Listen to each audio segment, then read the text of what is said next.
ప్రచారం అనేది కూడా వైఎస్ఆర్ కాంగ్రెస్ పార్టీ ప్రచారం ప్రారంభించి కూడా 13-14 రోజులు కూడా అయిపోయింది కూడా పార్టీకి కూడా. రేపు 4 గంటలకు బహిరంగ సభ కూడా వస్తున్నారు. జగన్మోహన్ రెడ్డి గారు కూడా ప్రజలను ఉద్దేశించి కూడా మాట్లాడబోతున్నారు కూడా. ఇది అనుకోకుండా కూడా ఉప ఎన్నిక కూడా ఉంది.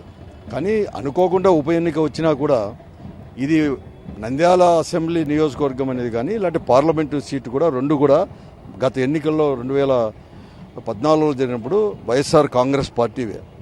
వీరందరూ కూడా శాసనసభ్యుడు భూమా నాగిరెడ్డి గారు పార్టీ మారినాడు. అతను కూడా అనేకమైన ప్రలోభాలకు లోనైపోయి ఈరోజు మారినాడు.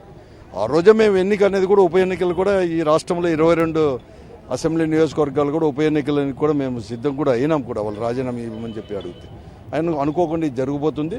తప్పకుండా కూడా పెద్ద ఎత్తున కూడా నంద్యాల నియోజకవర్గంలో కూడా మేము గెలవబోతున్నాం.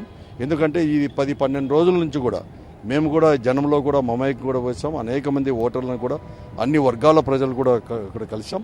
అన్ని వర్గాల ప్రజలు కూడా ఈ రాష్ట్ర ప్రభుత్వం పైన ముఖ్యంగా తెలుగుదేశం పార్టీ యొక్క పనితీరు పైన కూడా అసంతృప్తితో కూడా ఈరోజు కూడా ఉన్నారు.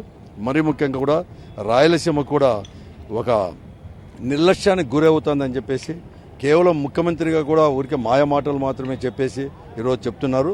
కానీ అంతా కూడా అక్కడ ఉండే కోస్తా ప్రాంతానికే కూడా ఎక్కువ కూడా అవుతుందని చెప్పేసి కూడా ఒక బలంగా కూడా నమ్ముతున్నారు. కాబట్టి ఒక అవకాశం వచ్చింది.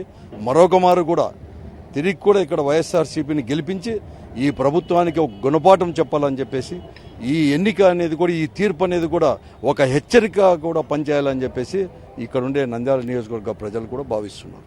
ఈరోజు కేవలం ఉప ఎన్నికలు జరుగుతోంది కాబట్టి మభ్యపెట్టే ప్రయత్నంలో భాగంగా ఈరోజు అనౌన్స్మెంట్లు చేయడం జరిగింది. ఈరోజు రోడ్ వైడనింగ్ అని చెప్పి ఇవన్నీ కూడా కట్టుకొత్తలు చెప్తున్నారు.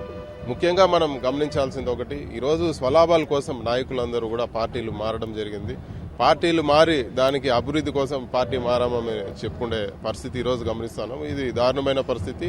ముఖ్యంగా కర్నూలు జిల్లా అంతా కూడా వైఎస్ఆర్ కాంగ్రెస్ పార్టీకి పెట్టని కోట. ఈరోజు అదేవిధంగా నంద్యాల కూడా ఇది వరకు వైఎస్ఆర్ కాంగ్రెస్ పార్టీ గెలిచింది. రేపు కూడా జరగబోయే బై ఎలక్షన్లో కూడా వైఎస్ఆర్ కాంగ్రెస్ పార్టీ భారీ మెజార్టీతో నంద్యాల అసెంబ్లీ స్థానం కూడా గెలుస్తుందని చెప్పి కూడా తెలియజేస్తున్నాను. అదేవిధంగా రేపు జగన్మోహన్ రెడ్డి గారు అంటే 3వ తేదీ సాయంత్రం నంద్యాలలో మొట్టమొదటిగా ఈ బై ఎలక్షన్ ప్రచారంలో భాగంగా రాబోతున్నారు. భారీ బహిరంగ సభ జరగబోతోంది. ప్రజలందరూ కూడా తండోపతండాలుగా భారీగా అటెండ్ అవుతారని చెప్పి కూడా మేము అంచనా వేస్తున్నాం. ఏర్పాట్లు ఎలా చేశారు అంటే ఏర్పాట్లు జగన్మోహన్ రెడ్డి గారి సభకు ఏర్పాటు చేయాలంటే చాలా కష్టం. ఊహించని విధంగా జనం రావడం జరుగుతుంది. భారీగా అంటే రేపు జనసందోహంగా అంటే ఒక సముద్రం లాగా ఉండిపోతుందని చెప్పి మేము ఊహిస్తున్నాం. భారీగా ఎక్కడ జగన్మోహన్ రెడ్డి అడుగుపెట్టినా కూడా ప్రజలందరూ కూడా తను చూడడానికి ఇష్టపడతారు. భారీగా తరలి వస్తారని చెప్పి కూడా మేము ఆశిస్తున్నాం.